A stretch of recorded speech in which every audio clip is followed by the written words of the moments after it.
Irmãos, antes de começarmos a aula dessa manhã, vamos orar, vamos pedir ao Senhor que novamente fale aos nossos corações e nos instrua, apenas em termos a título de prefácio. Esse tema que nós vamos trabalhar hoje, eu até pedi para que eles gravassem essa aula, é um dos temas mais centrais da vida da igreja. E eu poderia até dizer que muito do que nós fazemos e somos como igreja tem a ver com a doutrina que nós vamos estudar nessa manhã.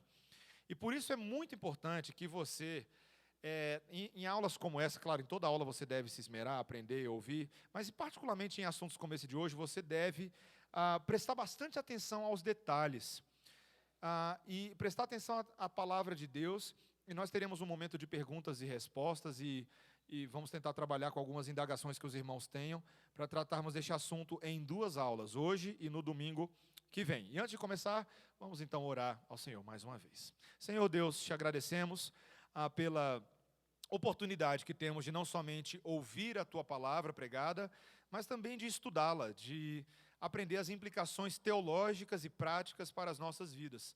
Senhor, neste tema da adoração, que sejamos excelentes, Deus.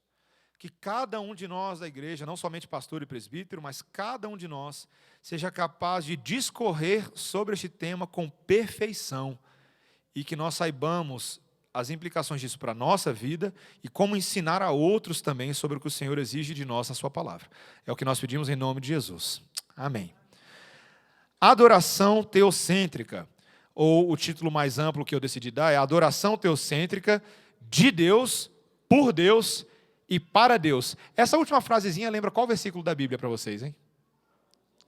Qual? Romanos 11:36, vocês lembram? Porque dele, por ele, para ele são todas as coisas, lá em Romanos 11:36.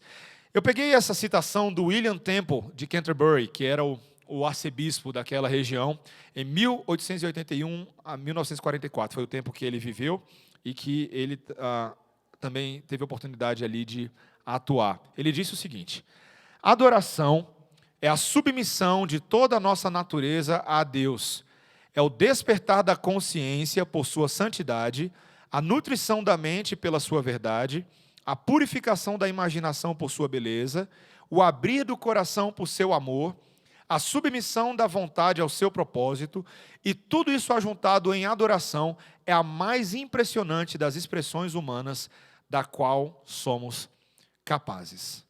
Adoração, meus irmãos, é um tema que nós precisamos entender com extrema profundidade. E ele tem a ver com essa pergunta: para que a gente existe, hein? Você sabe que essa é a pergunta filosófica mais feita de todos os tempos? Se alguém te perguntasse hoje, aqui agora, saindo da igreja ali, você vai ali abastecer o carro, você vai no restaurante, você vai encontrar com a sua família, e alguém vem com essa grande pergunta teológica, alguém vira assim e fala: Felipe Calmon, para que nós existimos? Né? Oi? Para glorificar a Deus? Você responderia isso? Na ponta da língua? Todo mundo conseguiria responder isso na ponta da língua? Para que você existe? Você confia nessa resposta? Porque você sabe que tem muita gente que é crente que diz que confia nessa resposta, mas na hora do vamos ver, quando vem os argumentos dos ateus, dos agnósticos, do naturalismo, eles espanam. Eles não dão conta de responder isso. Ou a gente poderia colocar essa pergunta pelo nosso ângulo, né? Com qual propósito um Deus todo-poderoso, que não precisa de nada além de si mesmo, decidiu nos criar para glorificá-lo e gozá-lo para sempre? Vamos ler juntos? Para glorificá-lo e gozá-lo para sempre. Essa é a resposta da primeira pergunta, tanto do catecismo maior quanto do catecismo menor. Não é interessante? Se você for ver o catecismo de Heidelberg, que é também um dos documentos, um dos símbolos das igrejas reformadas, das unidades de fé, a primeira pergunta também diz respeito a isso. O fato de que a nossa identidade está no Deus que possui a nossa vida nas suas mãos e que nenhum fio de cabelo cai da nossa cabeça que Ele não autorize ou que Ele não tenha conhecimento. Isso é impressionante, meus irmãos. Nós vivemos para glorificar a Deus e aproveitá-lo para sempre. A nossa vida serve para isso. Quando a gente fala sobre piedade, que é uma palavra que nós usamos com alguma frequência, João Calvino tentou traduzir isso em forma de piedade. Ele disse que era a reverência que é somada ao amor de Deus e induzida pelo conhecimento dos benefícios desse amor de Deus. Quando Deus nos alcança com o seu amor, com a sua revelação, com a sua verdade, o que isso produz em nós? Em primeiro lugar, uma reverência. Você é uma pessoa reverente? É uma palavra que está se perdendo nos nossos dias, porque o nosso mundo hoje adora a irreverência, não é verdade? Ninguém leva mais nada a sério, não tem mais nada que seja sóbrio, mas é uma reverência produzida por causa desse amor de Deus e o conhecimento desse amor de Deus. É importante conhecer os benefícios do amor de Deus. Quando nós falamos, a partir de hoje, sobre essa adoração que se dá no culto solene, a palavra solene tem a ver com essa reverência. A solenidade, ela expressa o amor reverente de Deus, por Deus e para Deus. De novo, é algo que vem de Deus, acontece por meio de Deus e volta para Deus. É por isso que a gente diz que a nossa adoração é teocêntrica. Deus, theo no grego, é o centro do que nós fazemos aqui, tá? Então, vamos avançar aqui um pouquinho. Como que a palavra de Deus tem a ver com adoração?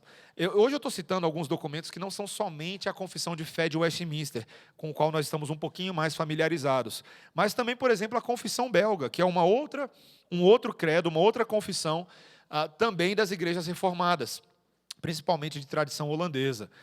A Confissão Belga nos lembra, e aqui eu estou só resumindo para a gente, tá bom? Os artigos 7 e o 32, que a nossa adoração ela é guiada pela autoridade e suficiência das Escrituras. Quando você fala, meus irmãos, a gente vai falar de tanta coisa importante aqui, vocês vão ver hoje. Quando você fala sobre adoração, a adoração ela tem uma definição que é feita pela própria autoridade da palavra de Deus, que nos dá a vontade de Deus. Deus manifesta a sua vontade.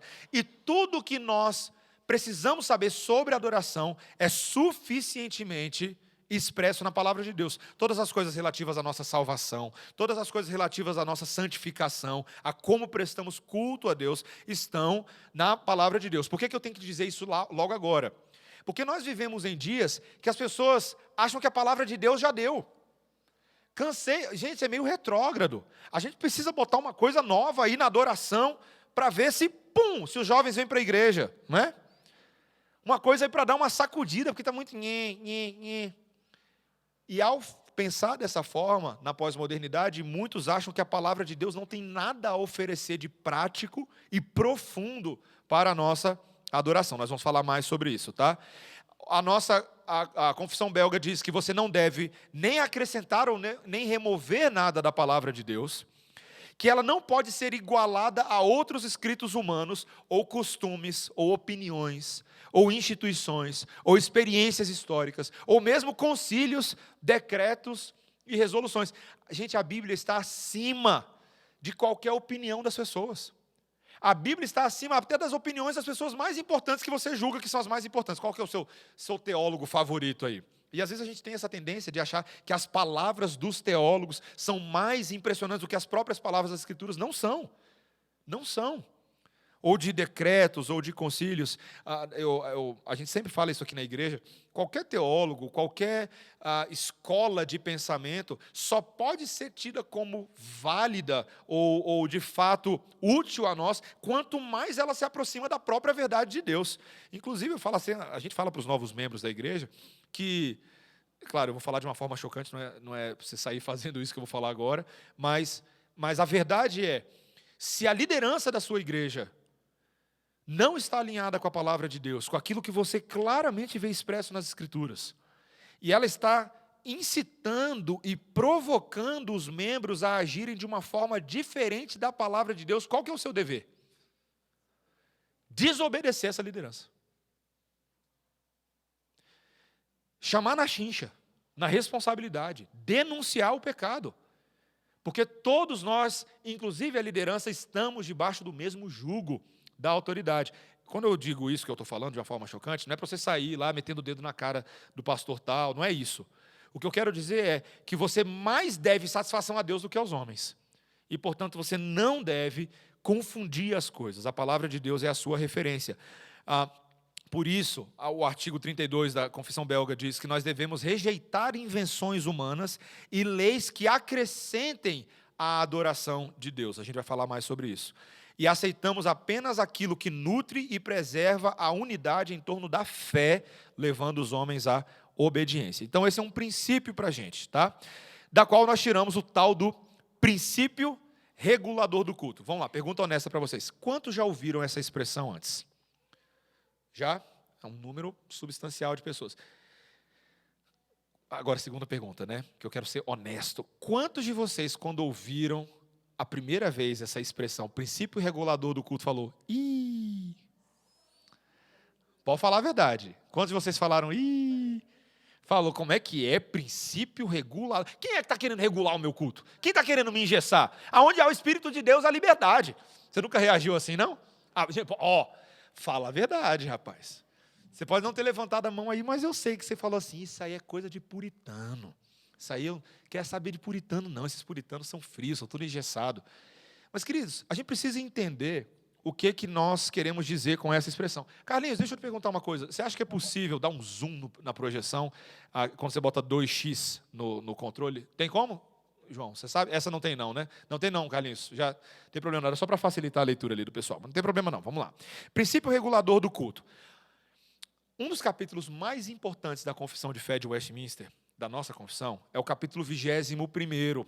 Logo no primeiro artigo dele, na primeira linha, ele diz assim: o modo aceitável de adorar o verdadeiro Deus é instituído por Ele mesmo e tão limitado pela sua vontade revelada que não deve ser adorado segundo as imaginações e invenções dos homens, ou sugestões de Satanás, nem sob qualquer representação visível ou de qualquer outro modo não prescrito nas Escrituras. Essa é uma frase forte.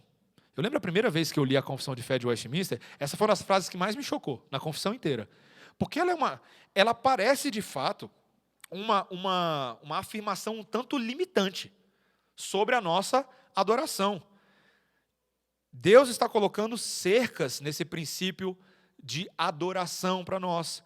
Agora, antes que você ache que isso é uma invenção de Calvino, ou Lutero, ou qualquer pessoa assim, você precisa saber que esse princípio está presente em todas as páginas das Escrituras, de alguma forma ou de outra, particularmente alguns textos que evocam isso de forma mais forte.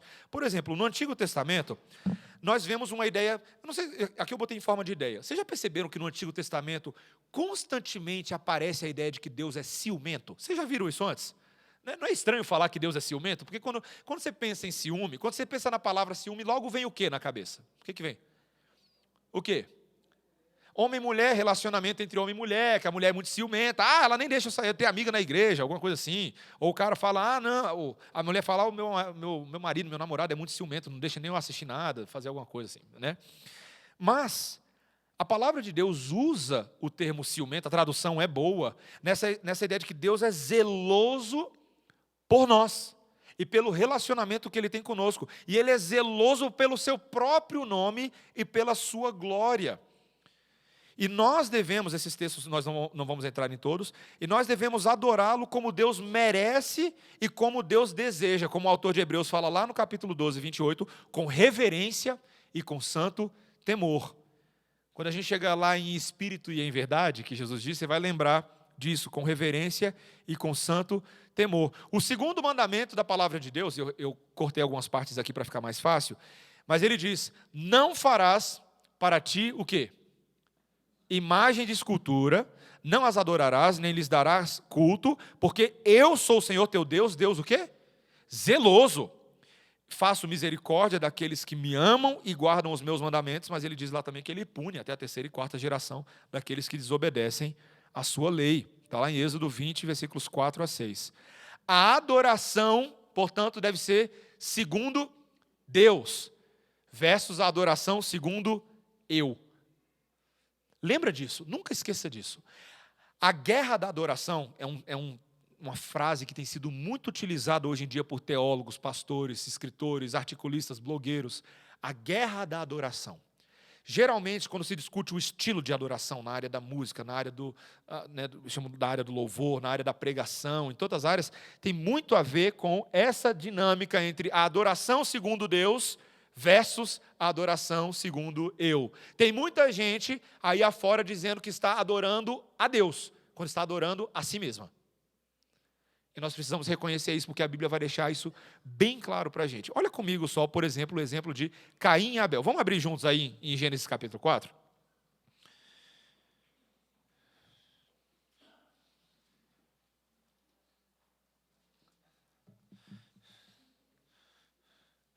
Caim e Abel. E sabe, gente, Antigo Testamento não são histórias que a gente ensina só para as crianças e ficam esquecidas na nossa própria história, não.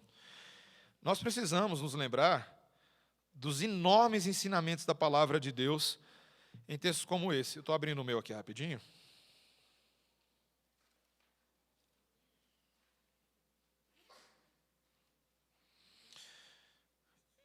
Gênesis capítulo 4.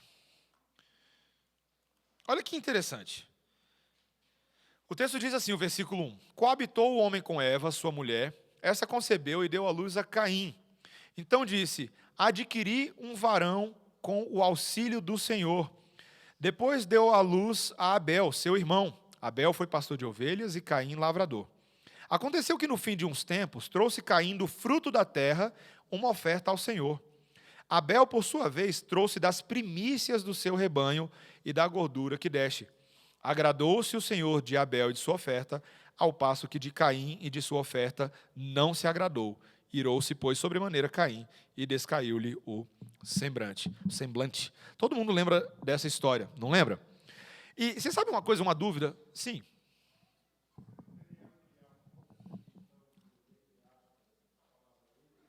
A palavra eu? Olha, a sua pergunta é excelente, Péricles, mas você já está querendo dar o spoiler do que eu vou falar já já. Eu vou voltar nela, tá bom? Eu vou voltar, tranquilo. Eu vou primeiro nas histórias bíblicas e a gente vai voltar nesse conceito. Obrigado pela atenção. Rapaz, o cara está prestando atenção. Sim, ele fez a pergunta sobre ampliar o conceito da palavra eu. Eu vou voltar nela daqui a pouquinho, tá joia?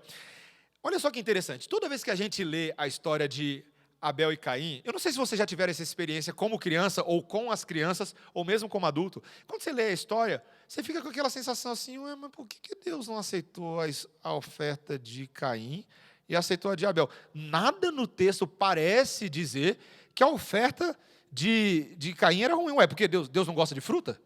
Deus não gosta de manga? De alguma coisa assim? Não, Deus quer carne, quer churrasco, é isso? Mas o ponto do texto não é esse, queridos. Curiosamente, Gênesis 4 precisa de outros textos para ser interpretado corretamente. E é justamente lá em Hebreus que começa a aparecer para a gente o motivo do que aconteceu lá em Gênesis 4. Lá em Hebreus 11:4 diz que pela fé, olha só, Abel ofereceu a Deus mais excelente sacrifício do que Caim, pelo qual obteve testemunho de ser justo, tendo a aprovação de Deus quanto às suas ofertas. Pela fé. Havia algo tanto na disposição do coração de Abel, quanto no alinhamento da oferta de Abel ao que Deus queria. Deus queria o melhor da terra. Quando aparece lá em Gênesis 4, a linguagem das primícias, toda vez que você vê isso, significa que está sendo consagrado ali o melhor fruto, a melhor oferenda. E esse é o padrão de Deus. Deus não se contenta com menos do que o melhor, meus irmãos. Não se contenta. Isso é muito sério. Apenas o melhor e correto é adequado para a adoração de Deus.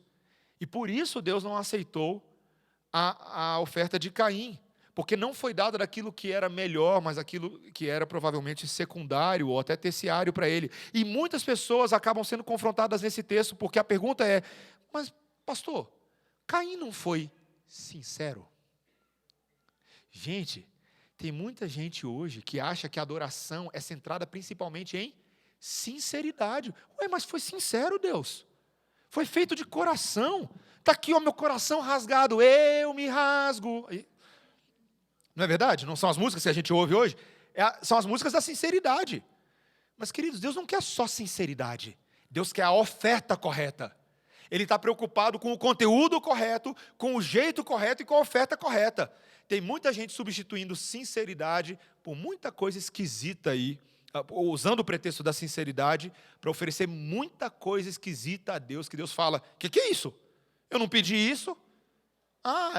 Você está indo de acordo com o seu coração, com a sua própria vontade. Isso fica muito claro também quando eles construíram o bezerro de ouro lá em Êxodo 32. Vocês lembram dessa passagem? Não vai abrir. Vocês lembram da passagem do bezerro de ouro, né?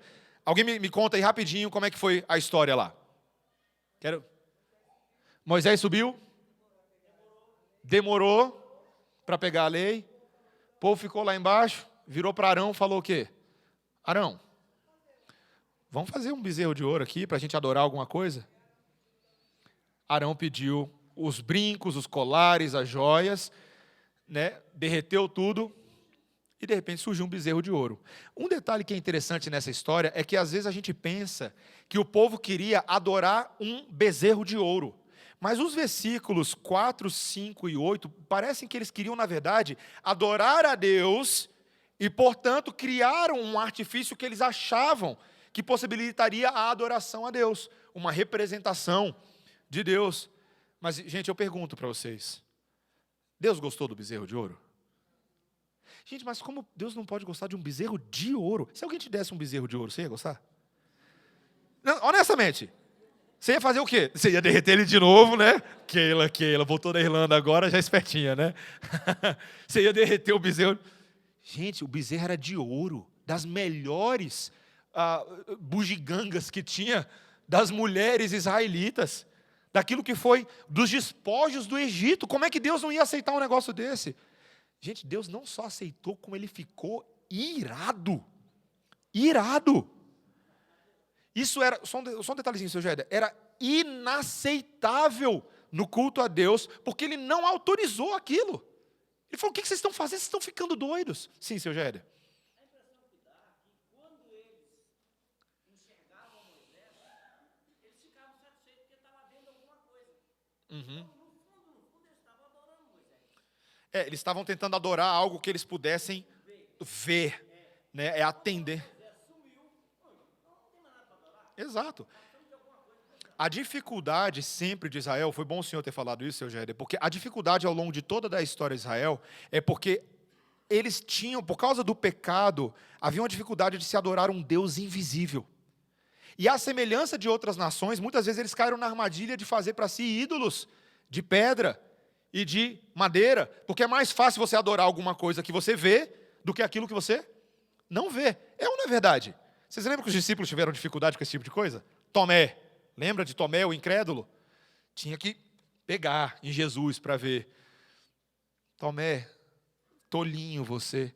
Você acredita porque você viu, bem-aventurados aqueles que não vendo crerão. Foi o que Jesus falou para ele. Meus irmãos, mas, mesmo assim, isso não é aceitável. Outra história que me fascina, e essa a gente conhece pouco, viu? Essa é uma história que a gente devia conhecer mais, que é o que aconteceu lá com Nadab e Abiú. Vamos abrir rapidamente em Levítico capítulo 10? Alfabetismo bíblico é bom e eu gosto. Vamos lá, gente. Esses dois homens eram sacerdotes do povo de Deus, e se você voltar um pouquinho do capítulo 10 para o capítulo 9, no final você vai ver que houve ali um momento maravilhoso em que Arão estava agindo de forma sacerdotal, levantando as mãos, abençoando o povo, oferecendo oferta pelo pecado, holocausto, oferta pacífica, e eles entraram na tenda da congregação e cumpriram todos os atos religiosos. Mas, quando a gente chega no capítulo 10, versículo 1, nós lemos o quê? Que Nadab e Abiú, filhos de Arão, tomaram cada um o seu incensário e puseram neles fogo e sobre este incenso e trouxeram fogo estranho. Olha essa expressão. Fogo estranho perante a face do Senhor, o que lhes não ordenara. Então, olha só, saiu fogo de diante do Senhor e os consumiu, e morreram perante o Senhor. E falou Moisés a Arão: isto é o que o Senhor disse, mostrarei a minha, qual que é a palavra? Santidade naqueles que se cheguem a mim, e serei glorificado diante de todo o povo. Porém, Arão se calou. Interessante, né? Arão estava tão falante antes. Calou-se. Você consegue imaginar um homem que é sacerdote, e os dois filhos dele São sacerdotes. É uma linhagem sacerdotal. Meus irmãos, de repente, esses homens trazem ao Senhor, cumprem os ritos, os atos, mas o fogo do incensário não era o que Deus tinha recomendado. E de repente o que acontece? Um fogo sai de diante do Senhor. A gente não sabe como foi isso aqui, mas um fogo ali consumiu esses homens numa fogueira imediata, na frente de todo mundo. Pensa nisso. Pensa nisso por um segundo. Esses homens... eu tinha colocado o texto bíblico aqui, eu não lembrei. Mas esses homens, que eram líderes do povo de Deus, foram humilhados ao pó diante do povo para que o temor do Senhor, que é fogo consumidor, lembra? Quando ele disse isso, lá em Êxodo capítulo 20, que ele é fogo consumidor, consumiu esses homens. Meus irmãos, adorar de acordo com a vontade prescrita de Deus é o que vale, não importa quão sincera seja a sua adoração. É difícil a gente pensar nisso hoje, porque a gente vive num mundo muito relativo. Tudo é relativo hoje, tudo é felicidade pessoal, tudo é a minha vontade, né? Retomando ali o que o Péricles levantou, a indagação. Hoje o eu é o grande Deus da adoração individual das pessoas. Todo mundo quer fazer do seu jeito. E quando alguém vem na igreja e confronta talvez a sua adoração ou a sua suposta liberdade, o que o povo faz? Dá piti. Quem é você para... gente, não posso denunciar as pessoas, só os pecados delas. Você sabe uma coisa que o povo fala o tempo inteiro? Pastor, é o seguinte, ninguém tem que me julgar porque eu não julgo ninguém. A minha adoração é entre eu e Deus. Você já viu isso? Muita gente fala assim, aqui, entre eu e Deus. E pastor, se eu quero dar estrelinha no corredor do culto, quem é você para me julgar? As pessoas não falam isso para mim, mas é o que as pessoas pensam aí fora. Tá? Se eu quero dançar capoeira para Jesus, capoeira, ararará, quem é você, pastor? Porque o Espírito falou no meu coração que eu tenho que dançar uma capoeira. Pastor, se eu quero entrar com a Arca da Aliança no templo para fazer uma encenação com todos os diáconos da igreja, quem são vocês para nos julgarem? Nós somos sinceros. Você já imaginou se Deus decidisse consumir a gente hoje com fogo, que nem Ele fez com Nadab e Abiú, o que ia acontecer? Acho que não ia sobrar um terço da igreja, gente. Porque não é só externamente, no nosso coração, nós apresentamos adorações falseadas a Deus. E hoje, queridos, uma aula dessa, o objetivo dela não é só técnico, é trazer a gente para um senso até de arrependimento, de análise da nossa adoração. Se o nosso coração está... Posso te fazer uma pergunta? Você não precisa me responder em voz alta.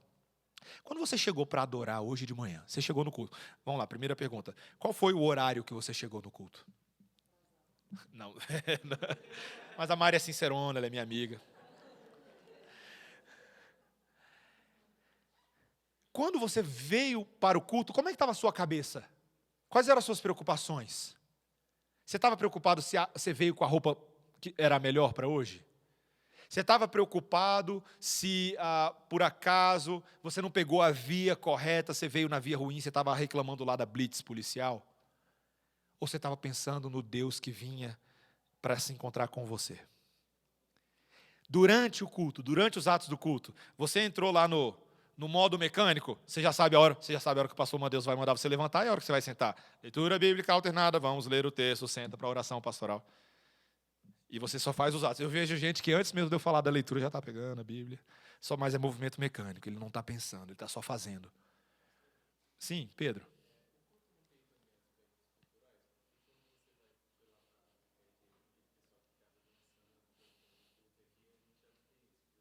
Sim.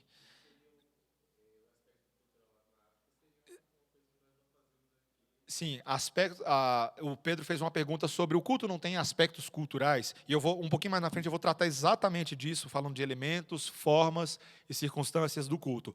A gente precisa reconhecer, sim, que nós adoramos a Deus dentro da nossa cultura. O que eu estou trazendo aqui não são os aspectos culturais, são quando eu forço coisas na adoração, porque eu julgo que eu tenho que fazer elas para para saciar os meus desejos pessoais, a minha vaidade, o meu ego, a minha vontade de ter uma coisa do meu jeito e não do jeito de Deus. Mas a gente vai falar um pouquinho sobre cultura já já. Cultura se aplica em tudo, na forma como eu me visto, na música e até em certos aspectos da própria manifestação da música, né, como a dança na cultura africana. Vamos falar sobre isso já já, tá bom? Meus irmãos, outros, só para citar o exemplo, tá bom? A adoração ilícita de Saul, que não foi aceita por Deus, que é aquele texto quando Deus acaba concluindo, obedecer é melhor do que sacrificar. Obediência quero, não holocaustos, eu não quero esses sacrifícios que não são de coração, que são apenas externos. Rejeição de ritos pagãos atestados por profetas. Tem esse texto, depois vocês podem ler lá em Jeremias 19, também tem Jeremias 23, Jeremias 32, quando Deus diz, os profetas aí estão falando que eu sonhei, que Deus me deu sonhos e visões. Aí Deus fala, gente, eu nunca ordenei nada disso. Eu nunca nem falei essas coisas, nem passou pela minha mente. Está lá em Jeremias 19. Também você vai encontrar a mesma fala em Jeremias 23 e também no capítulo 32. Deus condenando os pastores de Israel. Você achava que isso era só problema dos nossos dias, né? Tem muita gente que fala assim, nossa, a igreja nunca esteve com tanto problema hoje quanto a profetada. Gente, profetada tem desde que o mundo é mundo. O homem gosta de ilusão, o homem gosta de aparência, de mágica, e por aí vai. No Novo Testamento, porque tem muita gente que poderia falar assim, sem spoiler, tem muita gente que poderia falar assim, mas pastor, esse negócio de princípio regulador do culto é porque vocês, reformados, vocês gostam do Antigo Testamento, né? Vocês adoram usar aquelas leis que ninguém mais fala hoje para bater na cabeça de todo mundo. Antes que você caia nessa armadilha, lembre-se que no Novo Testamento, o princípio regulador do culto não foi revogado. Pelo contrário, ele foi intensificado. A adoração no Novo Testamento é uma adoração em que Jesus falou na grande comissão que nós deveríamos ensinar a guardar todas as coisas que Ele tem ordenado. Todo mundo, quando fala sobre a grande comissão, sobre missões, né? E toda a autoridade me foi dada. Todo mundo gosta, glória a Deus. Ide por todo mundo, glória a Deus. Fazei discípulos de todas as nações, glória a Deus. Né? Aleluia, fala a Deus. Mas e essa partezinha ali?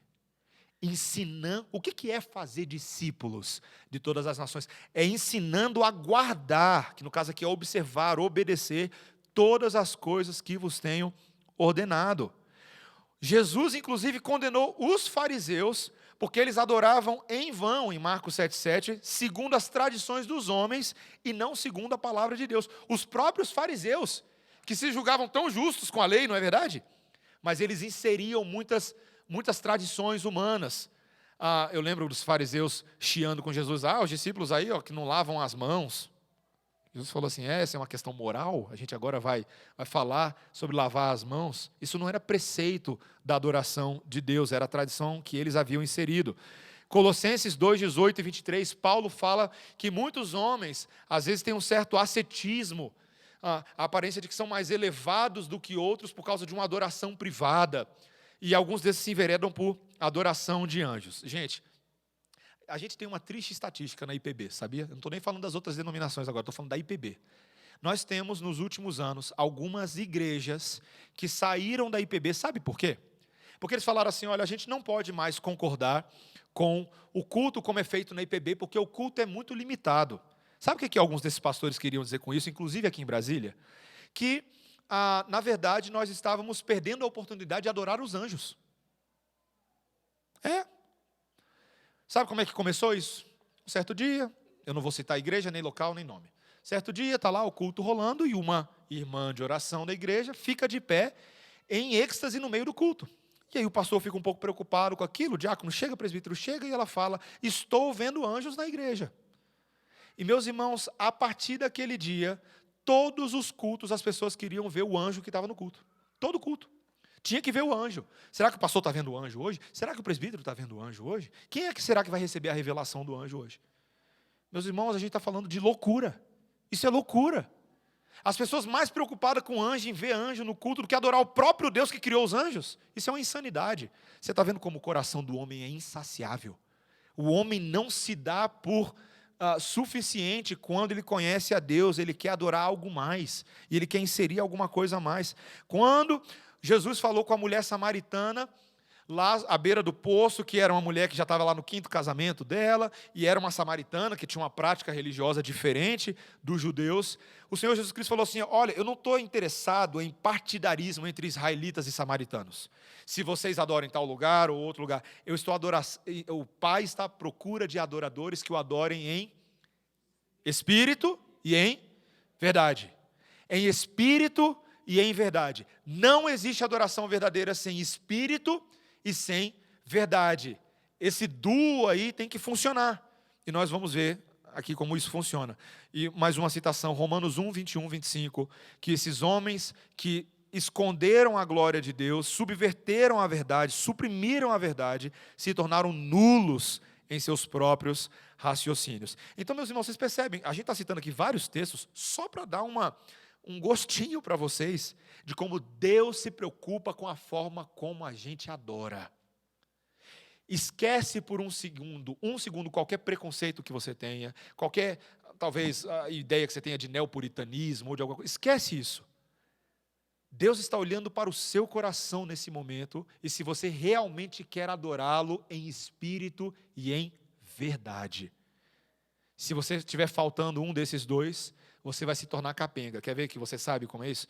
Se você está adorando a Deus só em espírito e não com verdade, que tipo de pessoa você vai se tornar?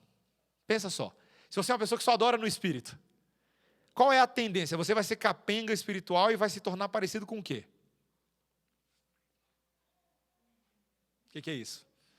Maresia. Você vai ser um místico. Sabe um místico? Quer que vê o diabo em tudo.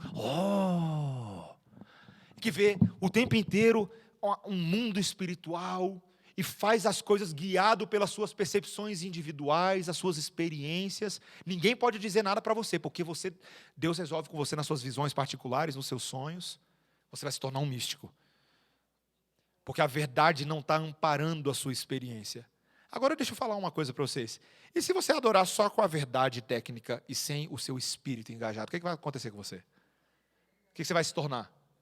Um legalista, um fariseu, uma pessoa que não percebe a necessidade de não somente saber a lei, mas de crer e se humilhar debaixo da lei.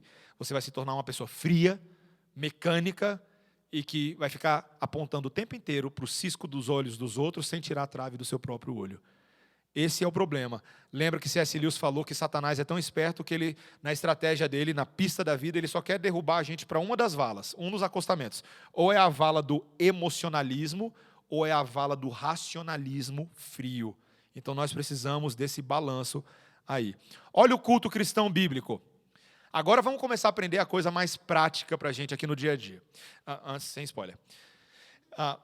Quando você pensa no culto aqui na igreja, vamos lá, eu estou fazendo perguntas para vocês, vocês continuam respondendo. Quantos de vocês, que tendo vindo de uma outra igreja, quando chegaram na redenção e viram o estilo de culto aqui na igreja, falaram, pode falar a verdade, levanta a mão. Verdade, se você é verdadeiro, eu não vou te disciplinar se você levantar a mão, né?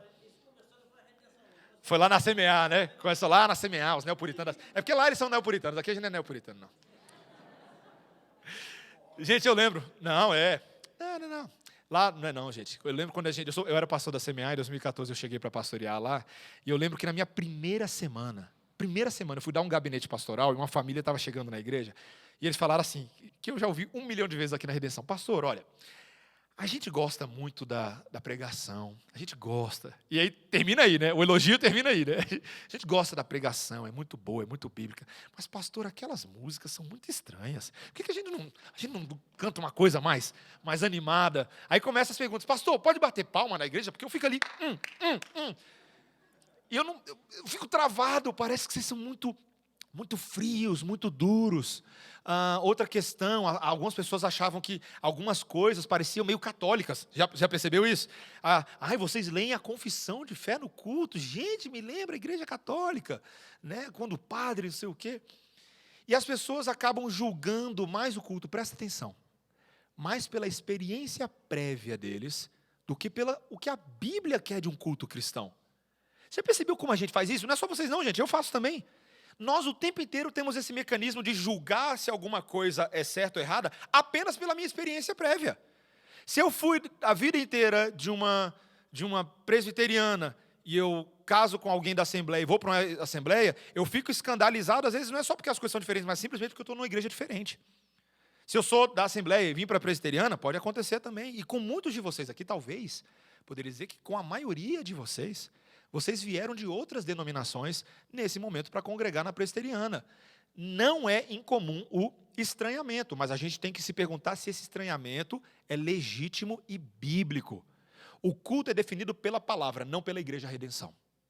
Vou repetir. O culto é definido pela palavra, não pela Igreja Redenção. Inclusive, se a Igreja Presbiteriana Redenção um dia estiver cultuando de um jeito errado, tem que mudar. O que a palavra diz para a gente? Que, em primeiro lugar, o culto é centrado na glória do Deus triuno, como falamos, é um culto teocêntrico. Pai, Filho e Espírito Santo devem ser adorados no culto cristão. É por isso que a gente tem que resgatar no nosso culto a referência e nos direcionarmos às 3 pessoas da Trindade. Vocês já repararam, gente, como hoje, vou dar só um exemplozinho, muitas músicas, olha só, se referem a Deus de uma forma genérica. Já viram? Deus, Tu és grande, Deus, Tu és bondoso. Mas por que a gente não lembra que Deus é Pai, Filho e Espírito Santo? E todos eles sendo Deus, cada um deles tem atributos próprios da sua pessoalidade. O Pai é o Criador, o Filho é o Redentor, o Espírito é o Santificador. Falar essas coisas nos lembra que a nossa teologia é trinitariana. E não somente um Deus genérico, porque, vamos lá, qual que é a diferença entre o Deus que nós adoramos para o Deus que os judeus adoram, às vezes? O monoteísmo deles não é trinitariano. E os mormons? E os testemunhas de Jeová? O distintivo do culto cristão, muitas vezes, é a nossa trindade. É a afirmação sobre a identidade correta de Deus, para que você não se assemelhe a outras pessoas, a outras falsas ideias sobre Deus. Mas também, além de ser um culto teocêntrico, é um culto cristocêntrico. Por que o nosso culto cristão é cristocêntrico? Porque o próprio Deus triuno, como Paulo fala em Colossenses capítulo 2, capítulo 1, decidiu fazer convergir em Cristo a plenitude da glória de Deus. Cristo é como se fosse assim, o Pai, o Filho e o Espírito estão engajados em fazer a glória de Deus ser manifesta particularmente na figura do Filho, na salvação dos homens, nele como rei, nele como juiz. Então, o nosso culto tem a ver com esse evangelho da salvação na cruz de Cristo. Isso tem que ser resgatado para que o nosso culto seja teocêntrico e não, qual que é a palavra ali? Antropocêntrico. O que é antropos? O que é antropos? O que é? Homem. Você já ouviu essa palavra antes? Curso de antropologia. Estuda o quê? Alguém é da antropologia aí? É, minha mãe. O que a antropologia estuda? O homem, a cultura. Exato. O culto cristão é para quem? É para Cristo. Você tem certeza? Tem absoluta? O que então vai acontecer nesse culto? Quem vai ficar mais em evidência? Jesus Cristo e não o homem. Quem tem que gostar do culto? É a gente ou é Deus? É Deus. E se Ele estiver gostando, a gente tem que gostar também. Essa é a verdade.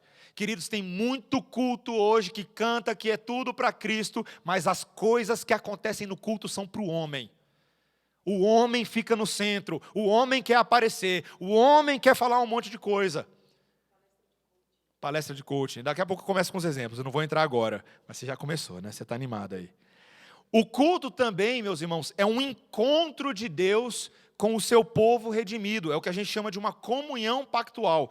Quando eu e você viemos aqui para adorar, como igreja, Deus está se encontrando conosco de uma forma diferente como Ele se encontra conosco no dia a dia. Veja, no dia a dia, eu pergunto para você, você adora a Deus no dia a dia? Você adora? Você adora a Deus com a sua família? Sim. Mas qual que é a diferença dessas adorações para essa adoração aqui?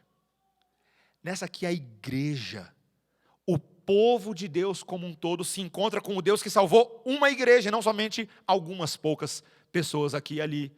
É o ajuntamento solene do Deus que tem um pacto conosco. Queridos, todas as vezes que a gente vem adorar, E eu gosto de pensar nisso. Eu tenho que ver que eu tenho que pensar que eu estou vindo para me encontrar com Deus, que se encontra de forma particular com o seu povo, porque onde 2 ou 3 estão reunidos no seu nome, ali ele está.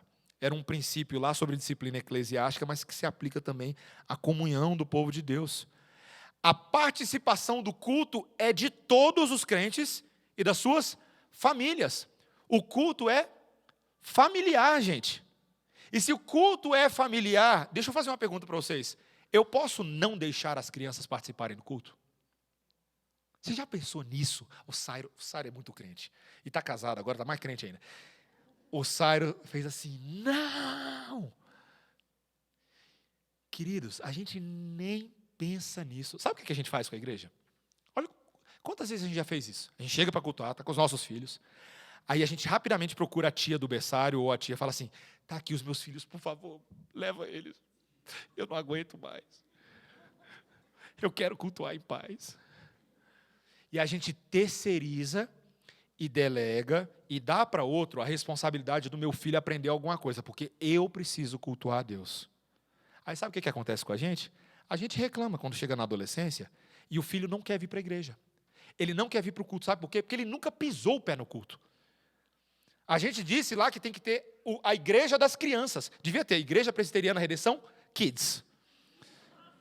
Infantil. Os adultos entram num templo, as crianças entram em outro espaço, lá elas vão ser entretidas, vai ter palhaço, vai brincar um monte de coisa, mas elas nunca vão adorar a Deus. Elas vão simplesmente ter o evangelho de forma mastigadinha, mas muitas vezes até nem é o evangelho que a gente vê por aí. Queridos, a gente precisa ter muito cuidado. No Antigo Testamento e no Novo Testamento não há nada que diga que as crianças não deveriam participar, pelo contrário. Deixai vir a mim os pequeninos, por quê? Porque dos tais é o reino dos céus. Se esse princípio não vale para cultuar a Deus, não vale mais para nada. Você concorda comigo? Crianças fazem parte. Aqui na Redenção, é claro, meus irmãos, que a gente tenta também ter uma sensibilidade, às vezes com as crianças pequenininhas, crianças de colo, e tentamos criar uma estrutura na qual os pais que têm filhos pequenos possam resolver as dinâmicas da criança. Tem o berçário ali, tem, né, para sair para trocar uma fralda. Futuramente, uma sala dessas aqui do fundo vai ter ali uma cadeira, uma poltrona de amamentação, coisas do tipo.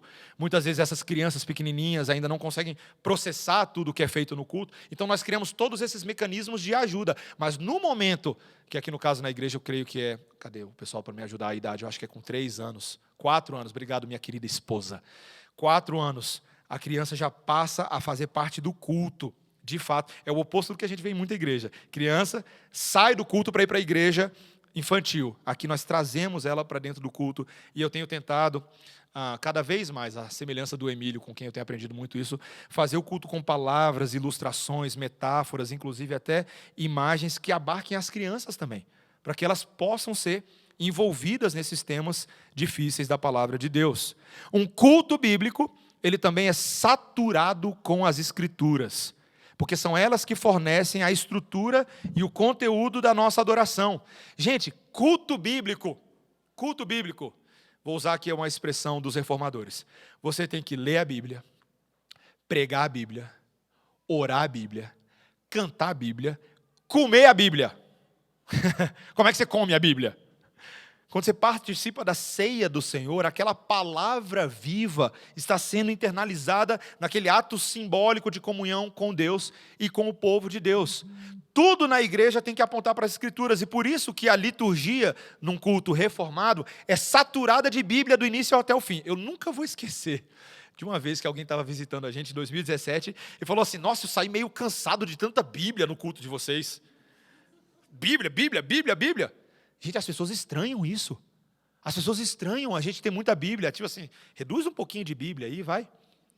E aí a gente perpetua o analfabetismo bíblico. Um dos maiores problemas da igreja, gente, hoje é que o povo não conhece a Bíblia. E o culto cristão tem que ser cheio de Bíblia.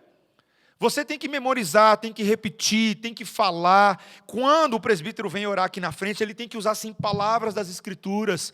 Ele tem que, na oração dele, incorporar versículos bíblicos. Ele tem que se direcionar ao Deus triuno, porque nós precisamos conhecer a palavra. Ela dá tanto o conteúdo da nossa adoração, quanto ela estrutura a forma do culto, que nós já vamos falar.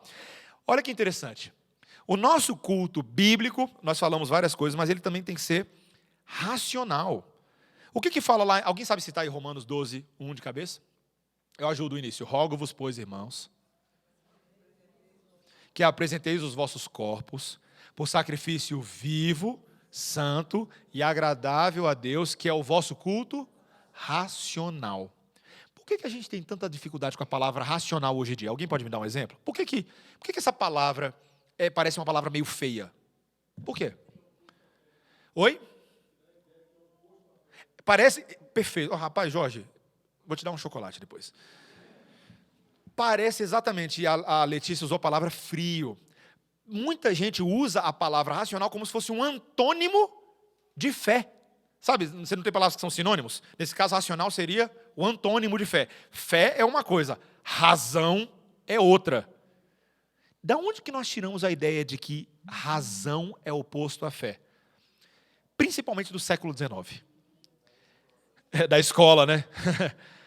O século XIX, o liberalismo teológico, principalmente alemão, ali na Europa, foi muito responsável por dizer que esse entendimento mais doutrinário, esse entendimento mais concatenado das ideias bíblicas, se opunha à fé. Fé verdadeira, para Friedrich Schleiermacher, alemão do século XIX. Fé verdadeira, na verdade, era uma experiência em que eu sinto um contato com o divino pela percepção. Ele chamava de sentimento divinitate. O meu sentimento. Se eu estou sentindo, então logo se explica. Mas ao fazer isso, ele foi anulando aquelas coisas que pareciam divisivas, aquelas questões assim que isso aí não importa tanto. O que importa é como você se sente, é a experiência de adoração. Mas, meus irmãos, Paulo diz que amar a Deus é com a mente, é com o entendimento, é com a lógica, não apenas com o coração ou com emoções, experiências particulares, para você não correr o risco de cair naquela armadilha que muitos evangélicos têm caído hoje em dia, meus irmãos, e me permita dizer sem medo, tá? Que tem muitos supostos cultos de experiência com o Espírito Santo que em nada diferem do que acontece no terreiro de Macumba. Sabia disso? Em nada. O povo fala em língua aqui. Lá fala também. Mas o povo aqui busca o Espírito. Mas lá busca também. Mas o povo aqui dança para Deus. Mas lá dança também. Você sabia que uma vez eu recebi um vídeo? Gente, isso foi chocante. Já deve ter uns 5 anos isso, assim que eu tinha voltado dos Estados Unidos. Recebi um vídeo e falaram assim, olha que bênção esse culto. E aí me mandaram, assim, as pessoas estavam animadas. Aquele negócio, aquela dança, o povo gritando, aquele negócio todo. Aí no final do vídeo, ele termina e fala assim, isso aqui não era uma igreja evangélica, isso aqui era um terreiro de macumba. Mas, gente, é igual muitas igrejas evangélicas por aí. Não tem nada de diferente. Não é só os atos, até as coisas que eram faladas. Você sabia que em terreiro de macumba também eles falam de Deus, eles invocam Deus, eles se referem a Deus dessas formas. Mas eles não têm os distintivos da doutrina, que só podem ser abarcados quando eu olho para a Bíblia, logicamente, racionalmente, eu entendo a verdade de Deus. Meus irmãos, nós não podemos ser avessos à doutrina. Aqui na Igreja Presbiteriana Redenção, a gente enfatiza isso bastante. A gente não pode ficar com, não, mas eu não quero estudar, eu não quero ler a confissão, eu não quero participar. Gente, tem gente que chia que no dia que o grupo familiar, o texto já é um pouquinho mais desafiador, mais confrontador, a pessoa fala, hoje foi meio cansativo, né? Rapaz, a gente é muito mole. A gente é muito Maria Molenga. Nós precisamos entender que o nosso culto que prestamos na igreja tem que ser entendido. Deus fala e o povo responde. Esse é o culto bíblico. O culto bíblico é aquele em que Deus fala e nós respondemos. Olha que interessante, não é a gente que fala no sentido que a gente propõe uma verdade nova. É Deus quem traz a verdade e nós respondemos a verdade de Deus. Nessa liturgia do culto cristão, o que significa a palavra liturgia? Alguém sabe? O que é liturgia? Ele fala assim, tem a liturgia do culto. É o serviço, a ordem, a ordem dos ritos do culto. Vocês já repararam que, ou pelo menos a gente tenta fazer isso, que na liturgia aqui a gente tenta fazer com que Deus fale e a gente responde. Posso dar um exemplo para vocês? Qual é a primeira coisa que tem na liturgia da redenção? Chamada adoração. Quem é que está falando no chamado adoração? Deus, a palavra. O pastor vai lá e abre um versículo, não é? E lê o versículo. Cantai ao Senhor todos os povos, celebrai a Deus todas as tribos, línguas e nações. Ele leu. Aí o que a gente faz depois? ora. Quem é que está orando? É só o pastor? É quem?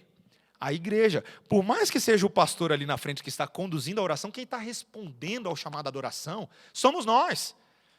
E por isso que eu sempre instruo os presbíteros aqui na frente, Jefferson, Charles, para que a gente lembre o povo de Deus que quem está orando é a igreja. Quem está respondendo é a igreja. Senhor, eu quero cantar um cântico novo ao Senhor. Eu quero adorar em espírito e em verdade. Em nome de Jesus, amém. É assim que nós respondemos. Aí depois o que a gente faz? A gente faz o quê? Canta, certo? O cantar também é uma resposta de adoração. Quando nós estamos cantando, nós estamos expressando com as nossas vozes a verdade. Semana que vem a gente vai falar um pouquinho mais sobre isso, tá? Aí depois que a gente canta, o que a gente faz? Vocês lembram da liturgia? A gente lê um texto bíblico. Quem está falando agora? Deus está falando de novo, por meio da sua palavra. Depois do texto, o que a gente faz? Ora. Ora e confessa, nós estamos atestando aquelas verdades. Depois tem a pregação da palavra. Quem está falando? Deus, não é o pastor Mateus, é Deus quem está falando. Eu espero que assim seja. Depois o que a gente faz? Canta, a gente responde. Está vendo?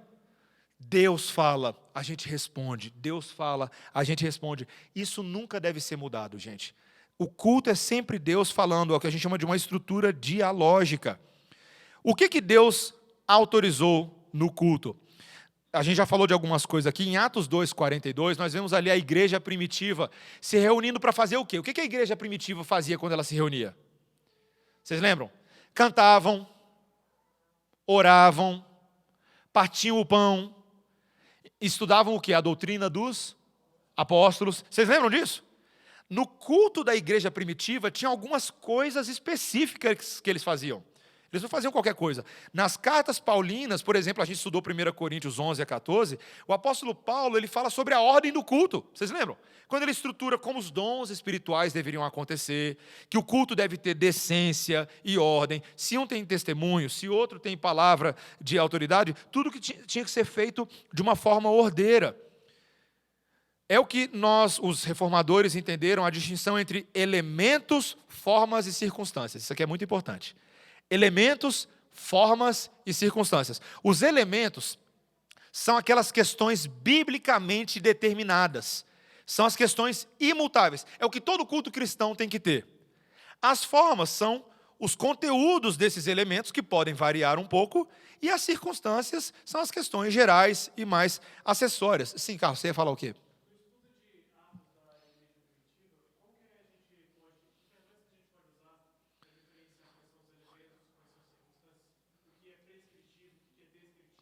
Sim, a gente não extrai essas coisas somente a partir de um texto, mas eu diria que a partir de padrões que se revelam nos vários textos que falam sobre o culto a Deus. Então, por exemplo, nós não extraímos que oração é uma coisa importante para o culto só porque um texto fala sobre oração, mas porque todas as vezes que o povo de Deus estava ajuntado em ajuntamento solene, eles oravam, certo? Então, Deus havia prescrito isso. As orações são prescritas. Me diz uma oração prescrita por Jesus. A oração pastoral, a oração do Pai Nosso, né? A oração dominical, Pai Nosso que está no céu, santificado seja o teu nome. E ele falou isso para uma pessoa só fazer? Não. Quando estiverem reunidos no meu nome, vocês vão orar. Quando me diz uma refeição cerimonial que o Senhor Jesus Cristo instituiu para o grupão. A ceia. Foi só para Judas?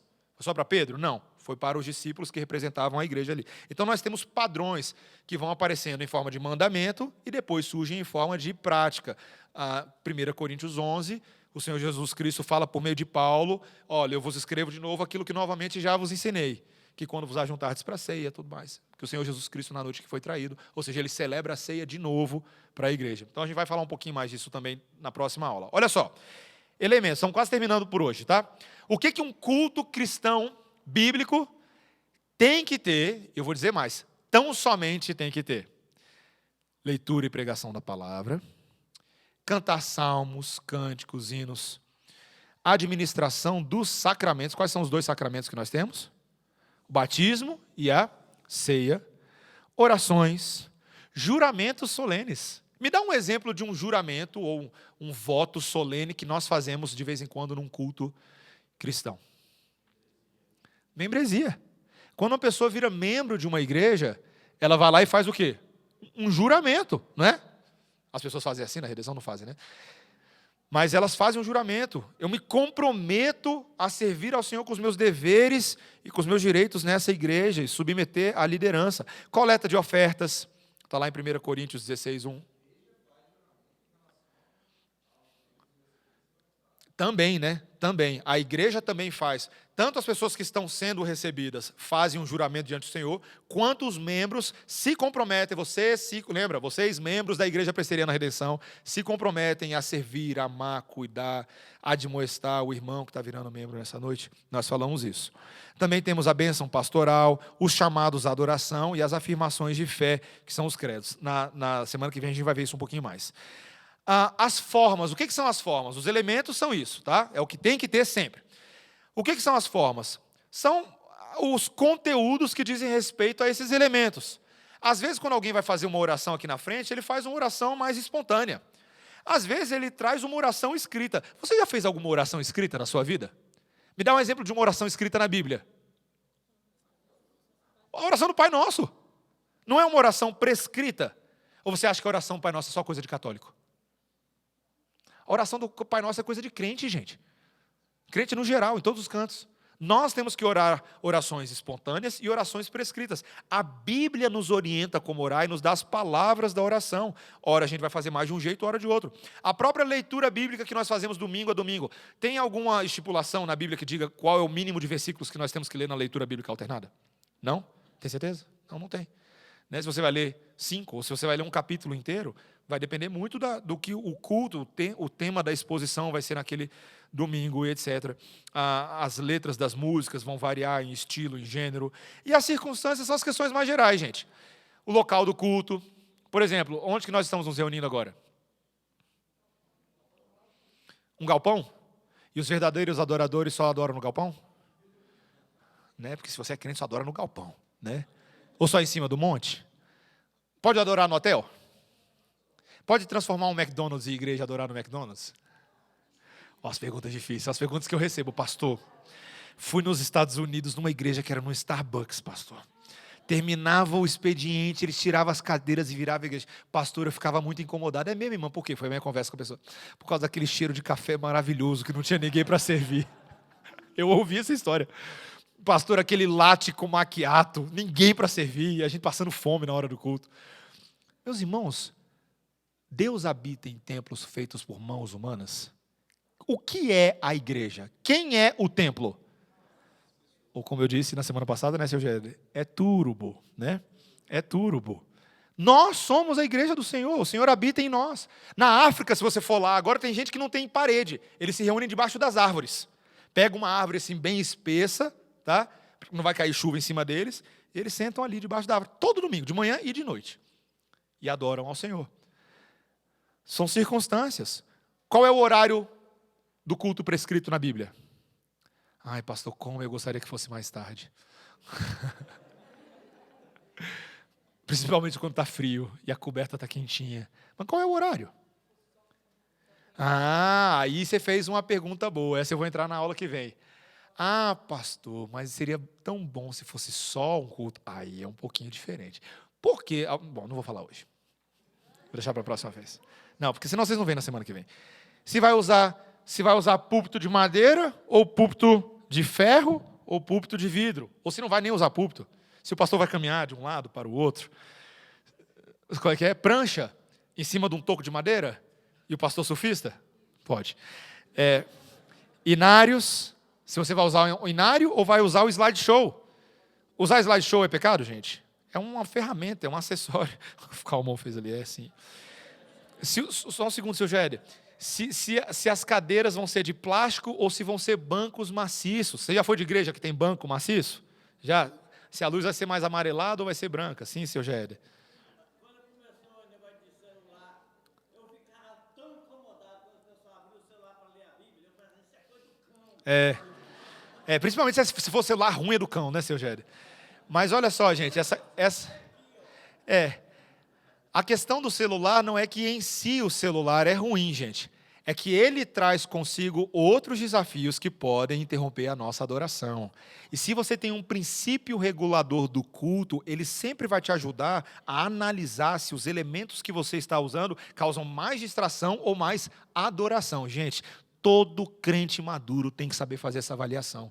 Nem sempre é porque tem um versículo prova que diga, usa Samsung, não iPhone, não é isso. Mas é porque dá princípios para a gente, se a gente deveria... Vocês sabem que eu sou a favor, eu estou aqui até usando meu celular agora para leitura bíblica, mas eu sou a favor de que nós usemos Bíblia física, porque você não controla a notificação de WhatsApp, muita gente não coloca em modo avião, aparece notificação do Facebook, eu já vi lá de cima a gente no Instagram, lá de cima. Ah, e posso contar um segredinho para vocês? Vocês estão vendo essas câmeras aqui dentro da igreja? Essas câmeras são câmeras HD de alta resolução, 1080 por 720, e dá para dar zoom, ó. Porque fica tudo gravado depois. Eu não fico fazendo isso durante a semana, mas tenha medo mesmo assim. Talvez, nunca se sabe que teoria da conspiração pode estar acontecendo. Eu terminei por hoje. Como é que é? Não entendi. Eu falei já umas 2 vezes já, dona Eudalva. Falei já. Foram em momentos do culto, não foi como uma instrução. Não, falei aqui mesmo.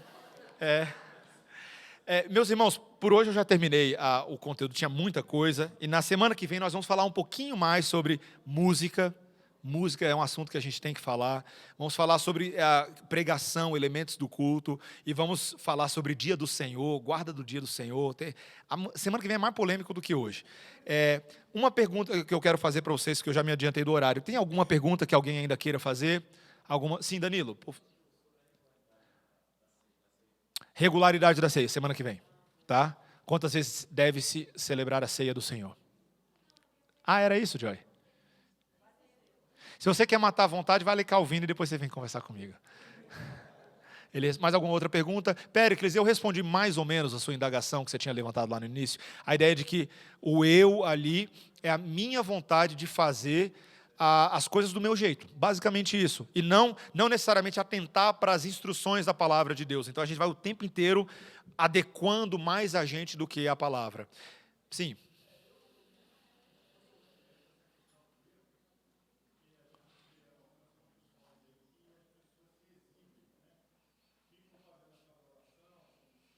Aham.